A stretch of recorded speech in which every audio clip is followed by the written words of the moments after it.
Hi, I'm Kelly, and I'm here with Karyn, and we're here to answer your grief questions. So, if you do have a question, go ahead and look in the description below, and you'll see Karyn's email address, and you can send her a question of your own. But today's topic we're going to be talking about is why have I gone from feeling so much to nothing at all? Yeah, so I'm sure you hear this a lot. And there's, these kind of confusing stages that happen through grief. And we, want to be careful because there's what people think the stages are and how they are labeled with the bargaining and anger and all of that. As you know, you and I don't really follow those too much. And so it's like hard. It's like phases, stages, what word do we want to use? But the bottom line is there is a progression that a lot of people, not everybody, but a lot of people will see themselves sort of following, which is that early acute grief, which is probably more along the lines of what they expect and being tearful and just feeling very lost and sort of disoriented, numb, everything else. But I think there does come a point when there's been so much crying and so many tears, and then a lot of people find there's this pivot and this switch, and that they're not really feeling anything. And that can go into a lot of different categories. They may feel like sort of distant from their grief from where they did in the beginning. I think people will also feel kind of that lack of interest or motivation in their life, their activities.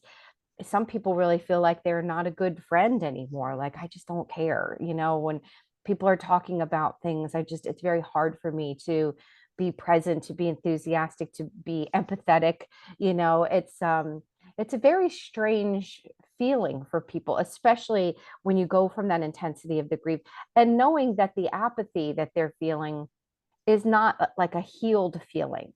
It's like this empty grief feeling. It's like, of course, the grief is still very much present, but I'm not expressing it anymore. It's super confusing time for people.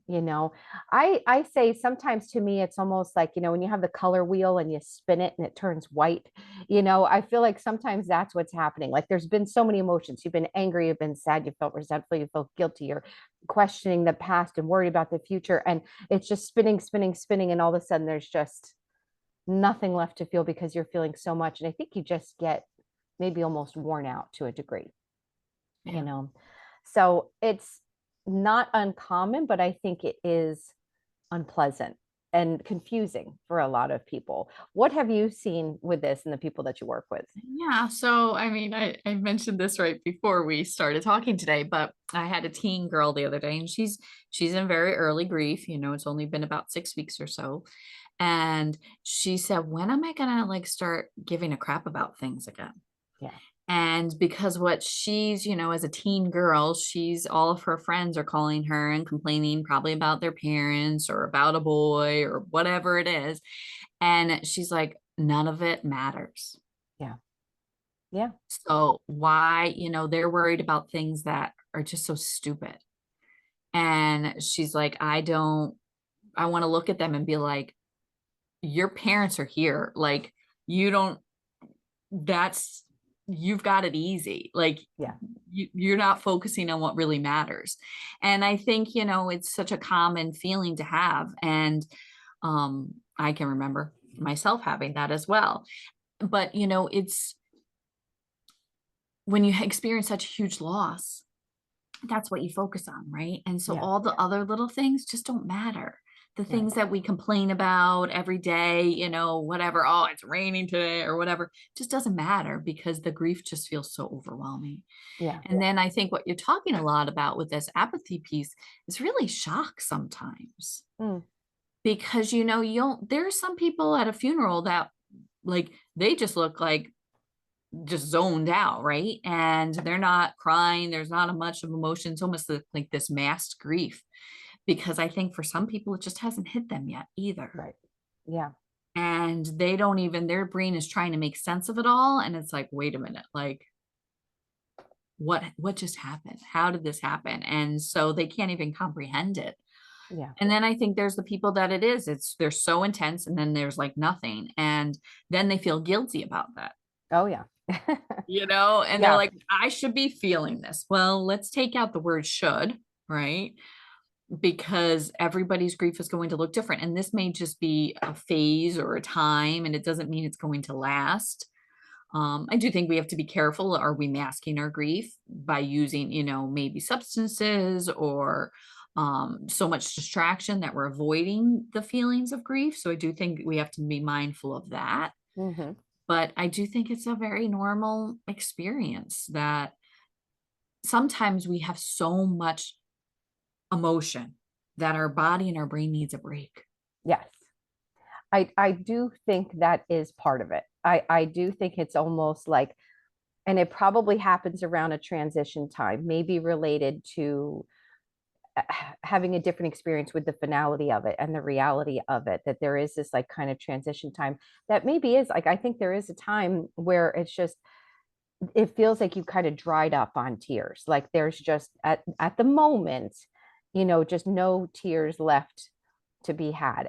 And maybe it is a little bit of like a respite. Maybe it is a little bit of a break as we're transitioning, kind of figuring out what comes next. And again, it's not going to happen exactly this way for everybody, but for those who do, I just think it's such a big change from where they've been. And as we know in grief, these different things that happen along the way can happen quickly. Like I was kind of feeling one thing, and I think we start to think, okay, this is my grief. This is what it looks like, almost starting to take it on as part of an identity. This is who I am now.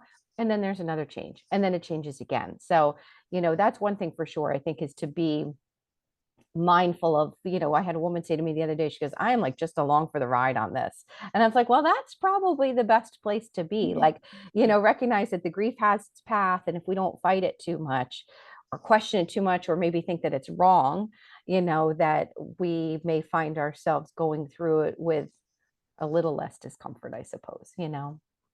Yeah, Yeah. because you just don't know. It ebbs and flows and you think you're doing great and then boom, could be knocked over with that grief burst or even just that lack of feeling. Yeah. And it Yeah. just can evolve and change so much. Yeah. And this could be a time truly with the apathy, or also where we're maybe feeling particularly disconnected, Mhm. either from our person or from the grief. So it may not also be a bad time to try and figure out, like, is there a way, a ritual, a routine, or is there something maybe that I need right now? Again, and it's not to question it so much, but just to figure like, okay, well, this is happening, it's kind of managing those symptoms, easing the discomfort of it, if it is feeling uncomfortable, I should say, um, to do something that could help with that. Yeah. Well, thank you, Karen. I think Yeah, that of was a course. great answer and definitely something that a lot of grieving individuals can relate to. Yeah, definitely. So thanks for watching and stay tuned for more questions about grief. Take care.